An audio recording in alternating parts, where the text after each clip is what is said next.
So hello friends, so guys चलिए time waste नहीं करूंगा। बहुत इंपॉर्टेंट चीज, बहुत सारे बच्चों के मैसेजेस आ रहे थे कि सर प्लीज टाइम मैनेजमेंट के बारे में कुछ बता दो कि सर हर एक क्वेश्चन को कितना टाइम देना है। सो गाइस इसी के लिए आया हूँ। सिर्फ 5 मिनट आप लोगों का लूंगा। इन 5 मिनट में आपको पूरे पेपर का टाइम मैनेजमेंट बता दूंगा कि आपका पेपर कैसे कंप्लीट हो जाएगा विद इन 3 आवर्स। ओके, तो मेरे प्यारे बच्चों, अगर हम लोग बात करते हैं ओसीएम पेपर 2025, जो आज के दिन हमारा पेपर है, 11 बजे से आप पेपर देने वाले हो, तो उसी के बारे में हम लोग टाइम मैनेजमेंट के बारे में बात कर रहे हैं। तो देखिए मेरे प्यारे बच्चों, सबसे पहला क्वेश्चन जो होता है वो होता है आपका ऑब्जेक्टिव्स। एंड ऑब्जेक्टिव्स आपके होते हैं 20 मार्क्स के। मेरे प्यारे बच्चों देखिए, अगर आपने सारे चैप्टर्स के मेरे वीडियोस देख लिए रहेंगे ऑब्जेक्टिव्स, तो आपको ऑब्जेक्टिव्स में कोई प्रॉब्लम नहीं होना चाहिए। ऑब्जेक्टिव सारे के सारे आपके बुक के ही आएंगे, जो बुक के पीछे वाले ऑब्जेक्टिव्स है वही आते हैं। बात समझ में आ गया? तो मेरे प्यारे बच्चों, जब भी जैसे ही आपको पेपर मिला, आपको विद इन 15 मिनट के अंदर ये पूरे के पूरे 20 मार्क्स कंप्लीट करने। 15 मिनट आप वॉच पहन के जाना है एंड वॉच में देखते रहना टाइम। प्लीज प्लीज प्लीज, मतलब कि सर इससे ज्यादा टाइम नहीं देना। अगर आपका 10 मिनट में हो गया तो वेल एंड गुड मेरे प्यारे बच्चों। देखिए आपको ऑब्जेक्टिव्स आता रहेगा, आपने इतने बार ये ट्राई किया रहेगा, पेपर में दिया रहेगा, सब जगह पे आपने, ओके, सेमेस्टर हो गया आप लोगों का, प्रीलियम्स हो गया, सब जगह पे आपने पेपर दिया रहेगा। तो मेरे ख्याल से आपको 15 मिनट भी मैंने बहुत ज्यादा लिया है, बट आप ट्राई करना है कि इसको 10 मिनट के अंदर ही खत्म करने का। बात समझ में आ गया? तो ये सबसे पहला क्वेश्चन जो था आपका ऑब्जेक्टिव। एंड सबसे इंपॉर्टेंट चीज, फास्ट फास्ट में क्वेश्चन लिखना मत भूलना, ये बहुत इंपॉर्टेंट है। समझ में आया? तो क्वेश्चन भी बहुत जरूरी है। समझ में आया? तो मेरे प्यारे बच्चों, 15 मिनट से ज्यादा लगना नहीं चाहिए, मैक्सिमम 15 मिनट्स, उससे ज्यादा लगना नहीं चाहिए। अगर मैं बात करता हूँ क्वेश्चन नंबर 2 जो होता है आपका terms and concept, okay, 8 mark का होता है टोटल। इसमें कोई 4 करने होते हैं, 6 दिए रहते हैं। बात सच है मेरे प्यारे बच्चों, इसको आपको 12 मिनट्स के अंदर कंप्लीट करना है। 12 मिनट्स के अंदर, मतलब कि हर एक टर्म्स एंड कंसेप्ट को 3 मिनट देना है। मेरे प्यारे बच्चों, 3 पॉइंट लिखने के लिए 3 मिनट इनफ है। 1 मिनट में आप 1 पॉइंट लिख सकते हो, एक, ओके। तो 3 मिनट में आपके 3 से 4 पॉइंट होने चाहिए, छोटे छोटे लिखिए, 4 पॉइंट बना के आराम से 3 मिनट में एक हो गया, तो 12 मिनट्स के अंदर आपका टर्म्स एंड कंसेप्ट भी कंप्लीट हो जाएगा। ये बात सबको समझा? इससे ज्यादा टाइम नहीं देना मेरे प्यारे बच्चों, टाइम लगा के चलो। समझ में आया? 15 मिनट इस पे, 12 मिनट इस पे, मतलब कि सर 27 मिनट्स अगर हो रहा है मेरे वॉच में, और मेरे ये 2 क्वेश्चन कंप्लीट हो जाने चाहिए, याद रखना। अब बात करते केस स्टडी। मेरे प्यारे बच्चों, जो क्वेश्चन नंबर 3 होता है ना केस स्टडी, ये 6 मार्क्स का आता है। आपको 3 दिए रहते हैं, 3 में से कोई 2 करने होते हैं। अब मेरे को बताओ, केस स्टडी पढ़ने में थोड़ा टाइम जाएगा, बात सच है। केस स्टडी पढ़ा एंड उसके 3 ऑप्शन रहेंगे, बट आपको मतलब कि ए के अंदर 3 है, बी के अंदर 3 है, तो टोटल आपको 5 मिनट्स के अंदर ये कंप्लीट करना है, 5 मिनट्स के अंदर ये कंप्लीट करना, टोटल मिला के आपको 10 मिनट्स के अंदर कंप्लीट करना। जैसे अगर आप 10 मिनट्स के अंदर ये कंप्लीट कर रहे हो, तो टोटल मिला के 37 मिनट्स हो गए। एंड आपने कितने मार्क्स का कंप्लीट कर लिया सर? 20 इधर, 8 इधर और 6 इधर, सर 34 मार्क्स। समझ में आया? 20 + 8, 28 + 6, 34 मार्क्स आपके 37 मिनट्स के अंदर कंप्लीट होने चाहिए इन एनी हाउ। समझ में आया? प्लीज पेन की स्पीड स्टार्टिंग में बहुत फास्ट रखना मेरे प्यारे बच्चों। ओके, अब बात करते हैं हम डिस्टिंग्विश बिटवीन की। तो मेरे प्यारे बच्चों देखिए, डिस्टिंग्विश बिटवीन जो होता है उसमें आपको 12 मार्क्स का आने वाला, कोई 3 आपको करने, 4 दिए रहते, 4 में से कोई 3 करने होते हैं।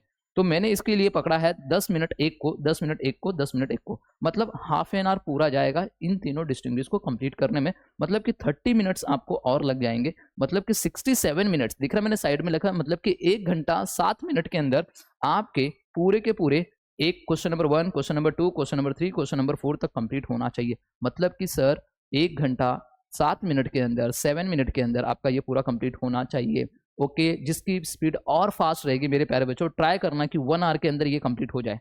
देखिए आपको आराम से 10-10 मिनट में इनफ है, 10 मिनट में आपके होने चाहिए। ओके, डिस्टिंग्विश के लिए याद रखना, मिनिमम आपको 6 पॉइंट्स लिखना है, मैक्सिमम आपको 7 पॉइंट्स लिखना है। ओके, आपको बोला जाएगा कि सर 4 पॉइंट इनफ है क्या मेरे प्यारे बच्चों? मैं बोलता हूँ नहीं इनफ है, अभी याद रखना।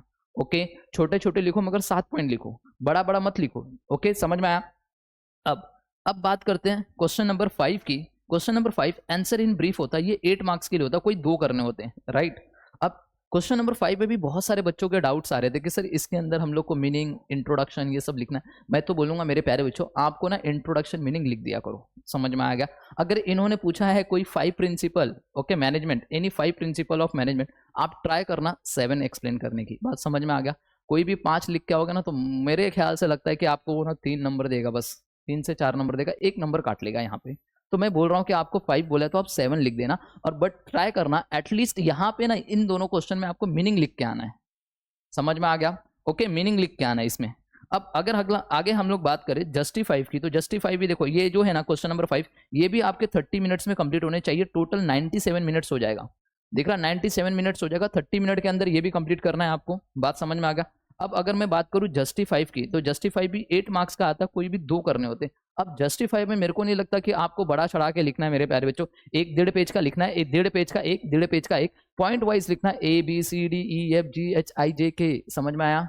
सर नंबर वाइज लिखेंगे चलेगा क्या? मैं बोलता हूं नहीं, आपको नंबर वाइज नहीं लिखना है, आपको ABCD लिखना है। अब ये मत पूछना सर क्यों बोल रहे हो, समझ में आया? आपको ABCD लिखना है बस, मैं रीजन नहीं बताऊंगा क्यों। ओके, समझ में आया? आपको ना जो भी लिखोगे पॉइंट्स का नाम 1 2 3 4 5 ऐसा नहीं लिखना है, ABCDEFG लिखना है। समझ में आया? तो मेरे प्यारे बच्चों 7 मिनट्स में एक कंप्लीट होना चाहिए, 7 मिनट में एक कंप्लीट होना चाहिए। मतलब कि ये मान के चलो मैंने 14 मिनट होता, बट मैंने 15 मिनट लिया आप लोगों के लिए। तो 15 मिनट में आपका ये क्वेश्चन नंबर 6 जो है ये कंप्लीट होना ही चाहिए, जस्टिफाई वाला। समझ में आया क्या? 15 मिनट से ज्यादा लगना नहीं चाहिए। ओके, अगर मैं आप क्वेश्चन नंबर 7 की बात करता हूं, जिसमें आपको आ जाता है अटेम्प्ट द फॉलोइंग, ये 10 नंबर के लिए आता है, 5 मार्क्स के लिए रहता है, आपको 2 करने होंगे। मैंने यहाँ पे 15 मिनट पकड़ा है, 15 मिनट भी बहुत ज्यादा है, अगर आपको आता रहेगा तो फटाफट आप लिख लोगे।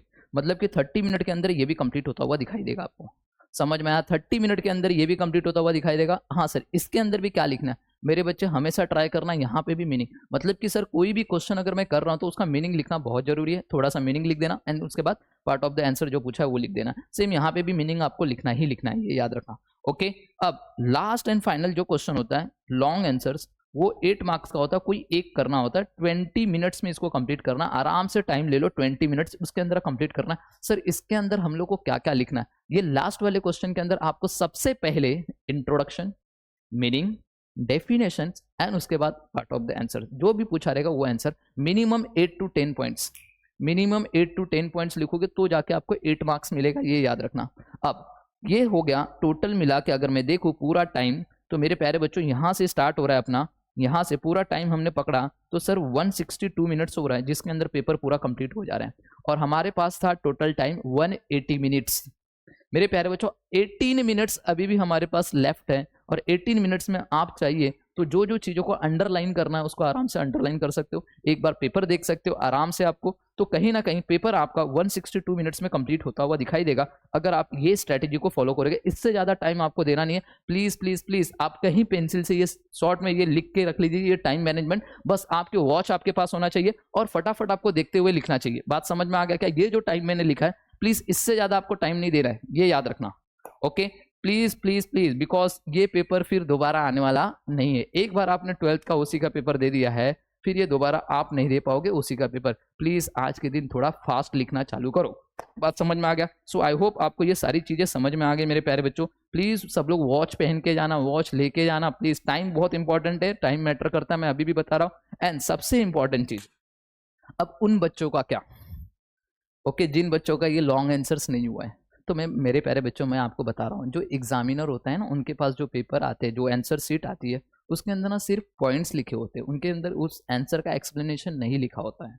समझ में आया? तो प्लीज़ आपसे एक हम्बल रिक्वेस्ट है, आप एटलीस्ट जो भी क्वेश्चन पढ़ रहे हो उनके पॉइंट्स आपको बाय हार्ट होने चाहिए। आपको अगर पॉइंट्स बाय हार्ट है, आप कुछ भी लिख के आओ, आपको मार्क्स मिल जाएगा। बट एक याद रखना, अगर आपने पेपर ब्लैंक रखा है, एकदम सादा पेपर रखा है, तो एग्जामिनर जो भी चेक करता हुआ रहेगा इंसान, वो अपने हाथ से कभी पेपर लिखेगा नहीं। प्लीज़ उसके अंदर आपको कुछ ना कुछ भर के आना है। अगर आप कुछ ना कुछ भर के आए रहोगे तो कहीं ना कहीं आपको कुछ ना कुछ मार्क्स मिल जाएगा, ये याद रखना। समझ में आया? आप लोगों ने ये देखा होगा, आप जब स्कूल्स में थे वहां पे भी मैंने पूरा गलत लिखा है और मेरे को मार्क्स मिल गया है। होता था क्यों? टीचर पता चला इधर उधर ध्यान नहीं दे पाया उसके ऊपर, क्वेश्चन के ऊपर फास्ट है। और आपने भी देखा है, first impression is your last impression. अगर मेरे प्यारे बच्चों मुझे एक बात बताना, अगर आपका क्वेश्चन नंबर 1 में पूरे 20 मार्क्स आ रहे हैं, क्वेश्चन नंबर 2 भी आपका एकदम करेक्ट है, क्वेश्चन नंबर 3 भी एकदम करेक्ट है, फिर क्वेश्चन नंबर 4 से ना एग्जामिनर फटाफट चेक करना चालू करेगा आपका, फिर वो आपकी गलतियों को ना इग्नोर करता हुआ जाएगा, मतलब उसको दिखाई नहीं देगी गलती, क्यों? उसको पता है first impression is your last impression. Please मेरे प्यारे बच्चों, बहुत इंपॉर्टेंट है, एक भी क्वेश्चन छोड़ना नहीं, भले से वो लॉन्ग आंसर्स आपको आए या ना आए, कुछ भी लिख के आओ, एटलीस्ट पॉइंट तो लिख के आओ। पॉइंट अगर आपको याद है, पॉइंट के अंदर कुछ भी लिख दो, आपको एटलीस्ट अगर वो 8 मार्क्स का है तो कहीं ना कहीं 4 मार्क्स आपको मिल जाएगा। समझ में आया? पेपर कोई भी खाली नहीं रखेगा। मेरे भी स्टूडेंट मैं बता रहा हूँ, जो ऑफलाइन वाले बच्चे हैं, प्लीज आप लोगों को भी ये चीज है कि आप लोग भी कोई भी पेपर ब्लैंक नहीं रखेगा। नहीं आ रहा है कुछ भी ठोको, पॉइंट्स याद करके जाओ, पॉइंट्स लिख दो, पॉइंट्स के अंदर जो भी आ रहा है वो लिख के रखो, बट सिर्फ पॉइंट्स मत लिख के आना, पॉइंट्स के अंदर कुछ लिखना भी है आपको। समझ में आया? उधर का आंसर उठा के इधर डाल दो, चल जाएगा चल जाएगा चल जाएगा, मगर भर के आओ। समझ में आया? सो आई होप आपको ये सारी चीज़ें समझ में आ गई रहेंगी मेरे प्यारे बच्चों। प्लीज़ अगर चाहिए तो आप इसका फटाक से एक स्क्रीनशॉट ले लो और ये जो टाइम मैनेजमेंट है वो कहीं पे मिनट जो है वो आप लिख लीजिए ताकि आपके पेपर में आपको ईजी हो जाए प्लीज़। चलो, सो आई होप आपको ये सारी चीज़ें समझ में आ गई रहेंगी। ऑल द बेस्ट, अच्छे से पेपर लिखना, पेपर छोड़ना नहीं मेरे प्यारे बच्चों। एसपी का भी मैं बहुत जल्दी आप लोगों को बताऊंगा कौन कौन से चैप्टर्स पढ़ने, उसका टाइम मैनेजमेंट कैसा होगा, सारी चीज़ों का डिस्कशन होगा। ओके, और जैसे ही ये पेपर खत्म होगा आप लोगों का ओसीएम का, तुरंत मैं आप लोगों को लेके आ जाऊंगा, उसका सोल्यूशन आप लोगों के सामने प्रोवाइड करूंगा कि इसका आंसर क्या है। ओके, डोंट वरी मेरे प्यारे बच्चों। सो मिलते हैं हम लोग 2 बजे के बाद। So all the best and best of luck everyone.